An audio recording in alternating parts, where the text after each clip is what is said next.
Halika na sa amin ay sumama ka. Ngiti at sayang aming ambag. Tara na't manood kay Isang Vlog.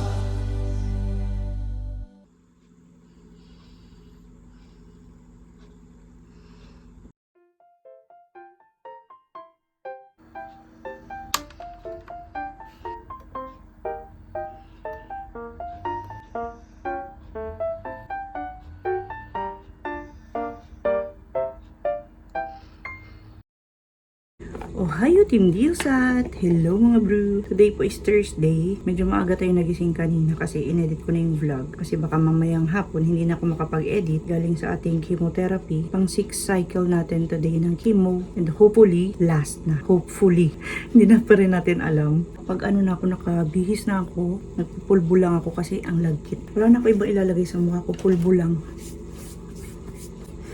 Tapos, may product recommendation pala ako kasi nanonood ako ng mga YouTube videos. May nakita akong Zara perfume recommendation daw. Tapos, nag-try akong bumili kasi may Zara din dito sa Japan. So, nagustuhan ko naman yung nabili ko. Kaya, re-recommend ko yung nabili ko sa inyo. Actually, may isang perfume ako kung nasa Pilipinas kayo na super affordable. High school pa lang, ito na yung ginagamit ko. Pinakita ko na rin ito sa ibang vlog natin before. Ayan, itong bench na to. Kiwi Frost. Pero cologne lang ito. Cologne lang din naman itong mga nabili ko ata. Hindi ako sure kung perfume. Perfume pala siya. Bale, dalawa yung nabili ko sa Zara. Ang recommended ko is itong Orchid. Ayan, itong Orchid at saka itong pinaka-recommended ko, Lightly Bloom. Recommended itong dalawa na perfume na to from Zara.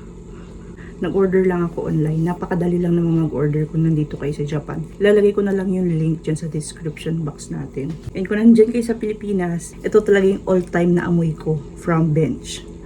Yan, spray ko na lang dito, babe. Kunti na lang naman din kasi ito. Pero nakabili na ako ng mga bago nandoon sa iba kong bag. Ang oras ngayon is 8 AM. Umalis na rin pala si Kuya Jake sa school. Let's go na. Let's go. Let's go na. Let's go na. Hindi na tayo nagbabay kay Jack. Nasasala sila. Kasi iiyak na naman yun pag nakita nga alis. Tapos hindi siya kasama.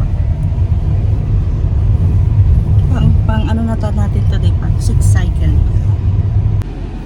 Excited ako na kinakabahan. Kasi hindi natin alam eh. Kung madadagdagan pa ba. Or last na today. Ano yun? Namula ka? Bakit man? Ang init to sa kaisya niyo. Sobrang init na sa ano? Mistiso. Mistiso kasi namumula-mula.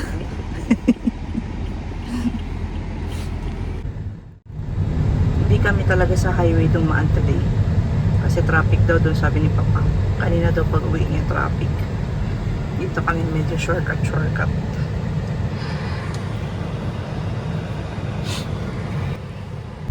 Binabike ko to before dito. Papunta sa part-time job. Sa hotel. Dito ako nagbabike. Sobrang pataas yun dyan. Sobrang hingal ko dyan. Sobrang hingal ko dito ng part pa pag nagbabike ako dito. Sobrang hingal. Yan, kasi pataas nga siya, di ba? Grabe! Sobrang hingal ko talaga dito pa. Pero pag matapos ito, pababa naman na siya. Hala, bilis-bilis ko pa. Shit!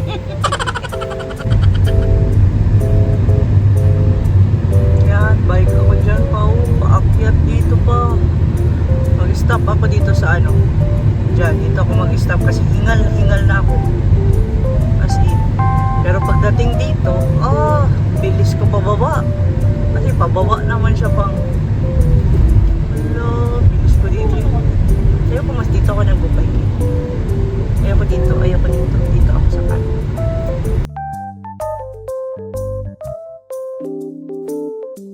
Pababa dyan, bike pa rin yan. Kasi nandito banda yung pinagtatrabahuan ko ng hotel. Sa Hena Hotel. Nandito na ako tatawid.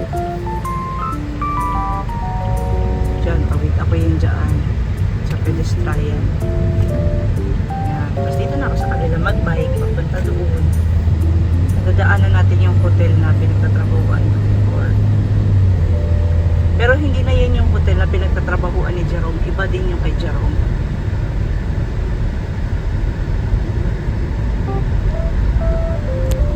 Yan. Dito na yung hotel. Ayan yung hotel. Ayan ang hotel. Malapit siya sa Lagunisha.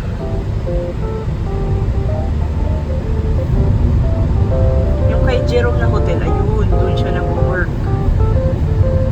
Hindi ako nagkakamali yung hotel na yan. Nepang.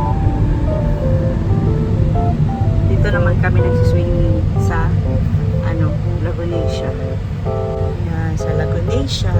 Diyan kami nagsiswimming tuwing summer. Pero this year, hindi kami dyan pupunta. Sa ibang lugar na kami pupunta. Ayan, hindi pa ako nakakapunta dyan sa parang mall. 5 taon na kami, mag-6 na taon na kami.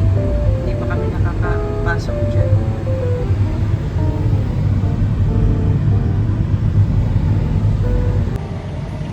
Naantok si Papang. Uwi ka na lang muna, ne? Pang, uwi ka na lang muna. Ihatid mo na lang ako, tapos uwi ka na. Pwede naman kahit ako lang mag-isa, Pang. Kaya ko naman. CT scan lang man ata today. Blood test, CT scan. Hindi ko pa alam kung ano yung isang test. May isa pa bang test? Basta nasa paper kasi yun eh. Uwi ka na lang siguro, Pang. Hatid mo lang ako. Ako lang mag-isa. Ha? Or hanggang ano lang. Pag mag-chemo na ako, uwi ka na. Okay. Dito na naman tayo. We're here. Dito kami mag-parking. Kasi masyadong mainit dito sa ground. 2 hours ditong libre pa, diba? Kaya no, 2 hours. 2 hours libre siya. Third floor. Sakit ba? Oh, iyo. Bumaba kami sa second floor. Kasi walang parking dun sa taas. Nandun kasi lahat papunta sa hospital eh. Sangkay. Sangkay des.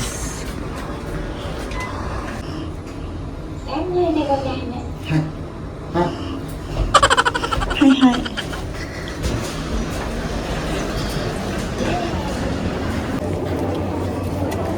Pwede mo.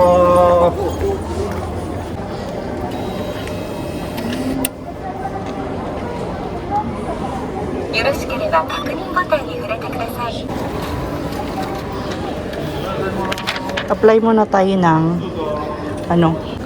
high cost medical care.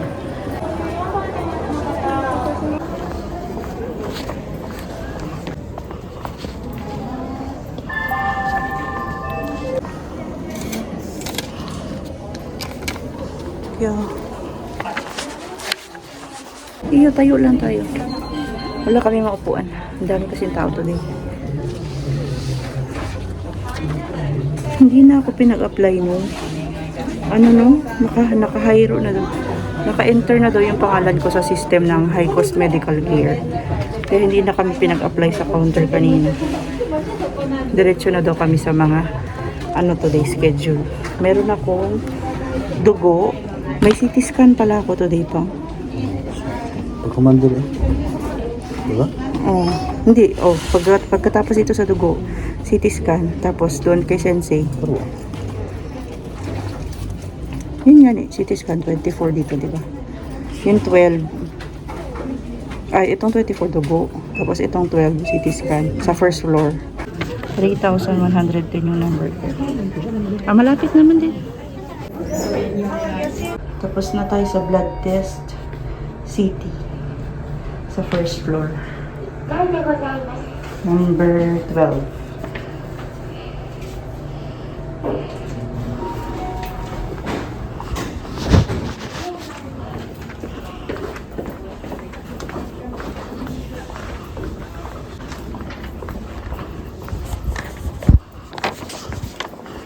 Sino si Onegai Shimang?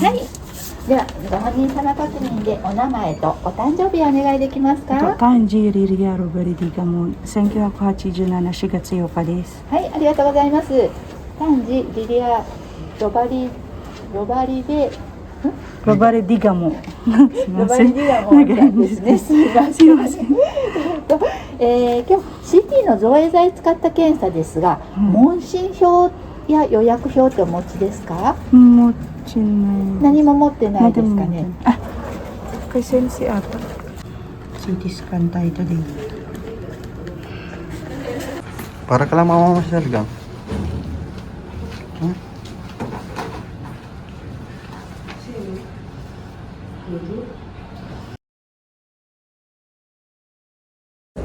Medyo kumikirat yung ulo ko. Ako na yung next na number dyan. Kumikirat yung ulo ko. Ang dami namin ginawa today. Dugo, tapos dalawang klaseng CT scan. Tapos yung isang klase ng CT scan, may ano siya. Nilagyan ako ng parang IV drip. Tapos may nilagay dun sa parang gamot na uminit yung katawan. Tapos ang pait sa panlasa.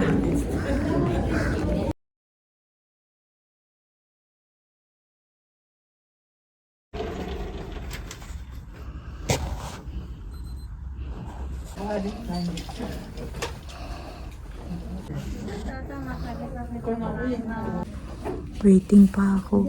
Marami kasing tao today. Naasikaso sila. Yung pinaka sugoy talaga yung mga pilikmata ko dito sa taas. Dami pa din sila, oh. Pero yung sa baba, nabawasan na. Kukunti na lang yung sa baba.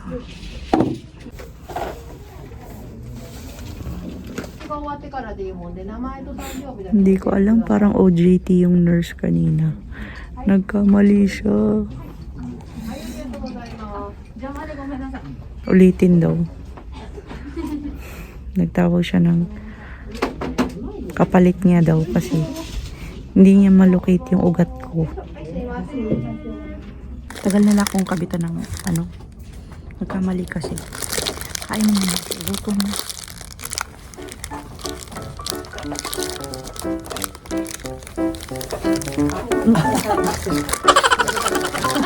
Daijoubu desu. Sumimasen, daijoubu desu. Sumimasen. Kain muna ako. Busy pa sila.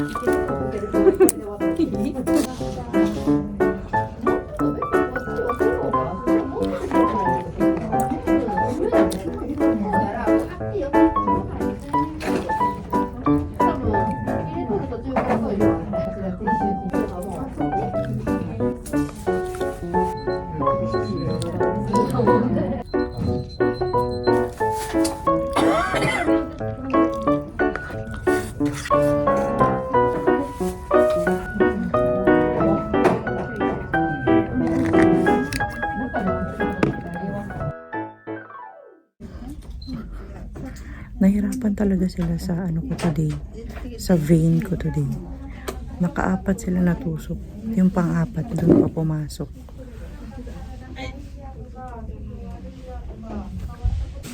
But anyways, start na tayo. Yung na to, anti-nausea.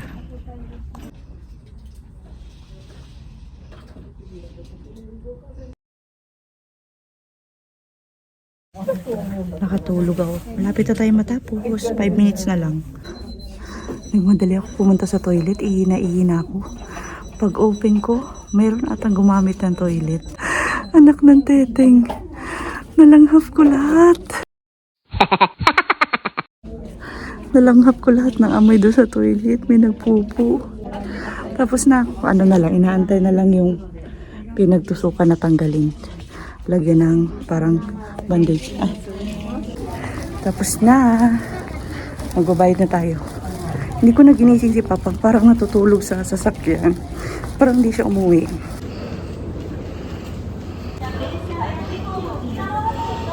Pag lumabas daw yung number doon sa screen, pwede na daw magbayad sa booth. Nandito na si Papang. Nakatulog ka? Matagal ka nakatulog?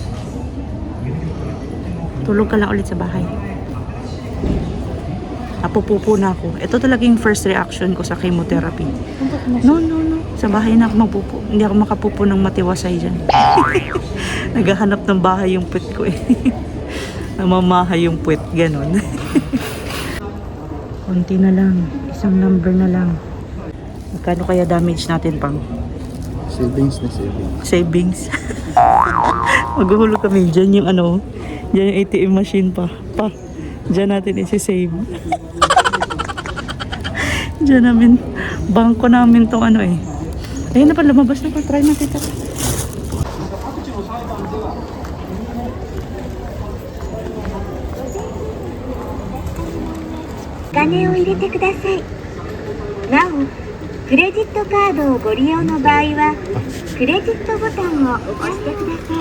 Cash ka, diba? Ito sa'yo, diba? Mag-pindot ka. Ayun, wala na.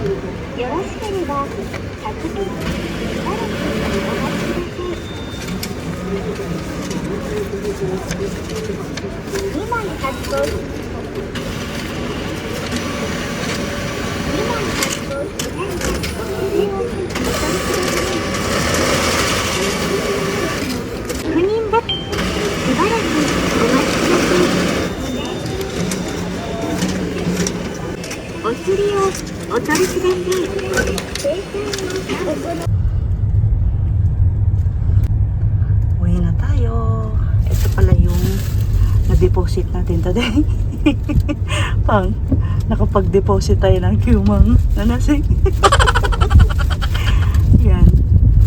Total deposit damage. Dito pa, may deposit din dito. Pang, another deposit. 1,100. One injection sa leg today. Tapos dalawang injection na magkadikit ito dito. Yung sa dugo at saka yung sa nilagay sa CT scan para sa pampainit ng katawan. Ayan. Parang liquid siya para uminit yung katawan ko. Tapos, isa, dalawa, tatlo, apat na injection naman para sa chemotherapy. So, bale, ilang injection tayo today? 7. 7 injections yung dinaanan natin today. Parang may nakatago pa akong jelly dyan sa aparador pa. Gumina sa'yo. Iyo. May jelly pa ata. Oy! O, bigyan mo ng jelly. Tapos takbo ka agad pang pag-open mo niyan. Kasi iiyak yan pag lumabas siya ng pinto. Ay, ka. Bye pang. Bilis na pang. Dali na pang. Yun. Bilis na. Nakatakas na. Nag-aantay ako ng result kanina sa sasabihin ni Sensei. Hindi pa pala today niya masasabi yung kung last na ba yung 6 cycle. Kasi, abangan pa yung result nung mga CT scan kanina. Bali, 2 CT scan yung ginawa sa akin. Yung unang CT scan, parang yun yung futsu, yung normal na CT scan. Tapos, yung pangalawang CT scan na ginawa, yung parang may nilagay na injection sa akin na naman na nagpainit ng katawan ko. Pagkatapos nun, wala namang ibang ginawang test today. Wala rin pala akong dental today. Pero sa coming July 25, meron akong dental. Nahanap niya na si Papang. Tapos, sa check-up ko sa July 25, doon malalaman kung magpa-plus pa ba si Sensei or hindi na para sa chemotherapy. Kasi babasahin niya na yung or lumabas na yung result ng mga CT scans or mga scans tsaka test na ginawa sa akin kanina. Yung ano natin, yung test natin sa dugo kanina, yung tumor marker, lang siya, nasa 39, 38, 39 pa rin siya. So, hindi na talaga bumaba yung tumor marker natin. So, hindi ko pa masasabi kung baka sa July 25, mag-stop na or magdagdag si Sensei. Depende na lang kasi din sa kanya. So, kung ano yung sasabihin niya, yun na lang yung susundin natin. Wala tayong magagawa kundi sundin yun. Kasi para sa atin din naman yun yung sasabihin niya. So, yun yung lahat ng mga updates today about sa ating 6 cycle chemotherapy. Update na naman ako sa mga susunod na araw para sa mga side effects natin. And may nadagdag pala na side effects sa akin last month kasi parang nagkaroon ako ng singaw, 2 singaw sa dila ko. And normal po yun, nasa side effects din po talaga yun ng chemotherapy. So, again, mag-update na lang po ako sa mga susunod na araw kung ano yung mararamdaman ko, kung may bago akong maramdaman, and expected ko na yung worst. Lahat-lahat siguro na-experience ko from 3 to 5, ma-experience ko rin yun ngayon sa 6. So yun lang, maraming salamat po ulit sa panonood and sa pagtambay sa channel namin today. Sa lahat po ng nag-comment sa past vlog, maraming salamat din po. Please like, comment, and subscribe, and always remember, whatever you are, be a good one. Bye-bye for now, and see you again on our next one. Bye! Sa next vlog po ulit. Say bye-bye, Jack. Say bye-bye. Bye-bye muna. Bye-bye. Bye-bye muna. Hindi ko bubuksan yung ano mo. Hindi ko to bubuksan. Yung jelly-jelly. Onegaishimasu. Bye-bye na mga bro. Kasi papa, ano po to ng pagkain. Bye!